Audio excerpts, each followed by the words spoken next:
집 짓는 자라고 하는 것은 결국 뭐냐면 그 본질이 석가모니는 분별이라고 하셨고, 예수는 뭐냐면 하나님을 보지 않고 자기 몸만을 생각하고, 그리고 에고심인 나만을 이기적으로 그거에 잘되기만을 추구하는 삶이 집 짓는 자라는 거예요. 그게 고통의 원인이라는 거예요. 왜냐하면 항상 좋은 일만 있을 수가 없기 때문에. 그러니까 프로그램적으로, 구조적으로 우리는 고통 속에 살도록 태어났어요. 우리의 삶 자체가 집 짓는 자예요. 자, 그러면 여기서 이 불붙은 이 집을 빠져나오든지 부수는 자는 과연 누구냐? 이거를 이제 기독교적으로는 메시아라고 그러고, 구원자라고 그러고, 불교적으로는 해탈자라고 하죠. 자, 불교적인 가르침에서의 그 집 짓는 자를 부수는 자는 다시 말하면 진리를 발견하는 자죠. 그리고 진리를 보는 자, 진리와 하나 되는 자를 말하는 건데, 불교에서는 이게 뭐냐면 정견, 바른 안목을 말해요. 즉 삶 자체는 좋거나 나쁜 게 아닌데 마음이 연기법 속에서 망상분별을 만들었고, 좋다 나쁘다를 자꾸 분별하고 있어서 고통 속에 빠져요. 예를 들면 이제 개가 두 마리가 싸우고 있어요. 개가 두 마리가 막 서로 치열하게 싸우고 있어요. 길 가는 사람은 그냥 개 두 마리가 사생결단으로 싸우네 하고 아주 객관적인 눈으로 바라보고 갈 수 있는데, 이게 개 주인이 되면 이게 얘기가 달라집니다. 이게 내 개가 지금 자칫하면 죽냐 사냐 하는 문제가 걸리면 어떻게 돼요? 몽둥이라도 들고 가서 상대편 개를 쫓아내죠. 그렇죠? 그러면 여러분, 객관적인 그 입장에서 보면 개가 둘이 싸우고 있다. 그런데 만약에 내 마음이 저 개가 내 개다라는 분별이 딱 시작되는 순간, 처음에는 그냥 싸우나 보다 했는데 가만히 보니까 한 놈이 우리 집 개야. 이렇게 되면 바로 내 마음이 어떻게 되냐면 좀 전에 평정이 무너지고 바로 쫓아가거나 어떻게 저걸 뜯어 말리거나 상대편 개를 공격하거나 뭐 이렇게 됩니다. 그렇죠? 그러면 결국은 그러한 어떤 개입이나 어떤 아이고 큰일 났네 라고 하는 마음이, 그게 어디서 시작됐냐면 내 분별에서 시작된 거예요. 그렇죠? 그러니까 그 전에 그런가 보다 하는 평정심이 뭐 이렇게 하늘이 무너지는 것 같은 마음으로 변할 수 있잖아요. 그죠? 자, 그렇다면 이런 것들은 다 무엇에 기반하고 있냐면 분별심에 기반하고 있어요. 나, 내 것, 내 주변. 그래서 이거를 우리 인간은 보고 싶은 것만 보고 듣고 싶은 것만 들으려고 그래요, 사실은. 사람들은 왜 그러냐면 그래야 자기가 행복하거든. 그런데 사실 보고 싶은 것만 보고 듣고 싶은 것만 듣다가는 어떻게 되죠? 망하기 딱 십상이죠. 그리고 사기당합니다. 대부분의 사람이 사기당하는 이유는 보고 싶은 것만 보고 듣고 싶은 것만 듣기 때문이에요. 이 돈 투자하면 10배로 번대. 그럼 그것만 믿어요. 대부분은 사기죠. 이렇게 우리가 왜 분별심에 의해서 자기가 속아요. 그런데도 불구하고 분별심을 안 버려요. 끝까지 분별심을 쫓아다녀요. 그게 이제 왜 그러냐면 에고가 나를 끌고 다니는 거예요.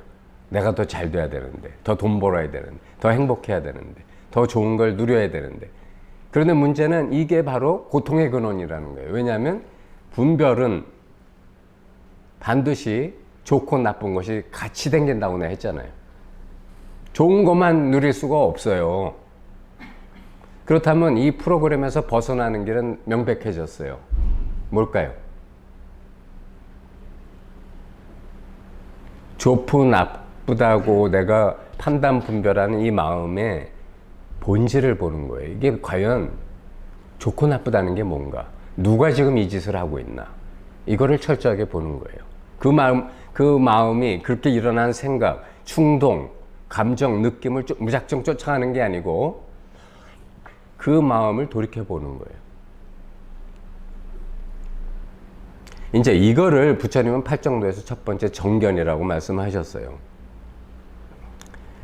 그렇게 될 때 우리는 보통 사람은 그런 분별이 일어나면 분별을 쫓아가는데 이 공부하는 사람은 또는 깨어있는 사람은 그거를 다시 돌이켜봐요. 이게 뭔가? 그때 우리는 모든 일이 일어나기 이전에 평등한 마음의 자리를 볼 수가 있어요. 이거는 이제 여러분들이 그 평등하다고 하는 게 무슨 바보천치나 치매의 상태를 말한 것처럼 오해하실 수가 있는데 그게 아닙니다. 이거는 정견을 하면 여러분이 여태까지 자기가 보지 못했던 마음의 차원이 열리게 돼요.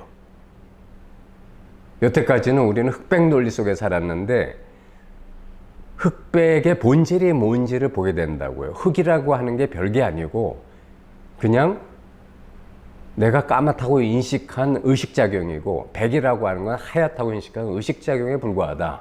둘은 다 의식의 작용에 불과하다는 걸 보게 되는 거예요. 모든 것은 의식이 이렇게 순간적으로 분별하고 있다는 걸 보게 되는 거예요.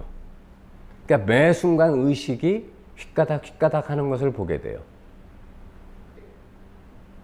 그래서 이게 아주 나중에 이렇게 익숙해지면 삶 자체가 마치 그 고요한 바다에 저녁노을이 있는데 그 파도의 황금빛이 비치면 어떻게 돼요? 잔물결들이 반짝반짝하고 빛나죠? 삶에 일어나는 모든 일들이 그 파도의 빛처럼 보이기 시작해요. 그래서 살아있는 채로 니르바나에 들어갈 수가 있습니다. 그게 이제 지복, 또는 해탈, 열반 이렇게 말할 수가 있는 거예요.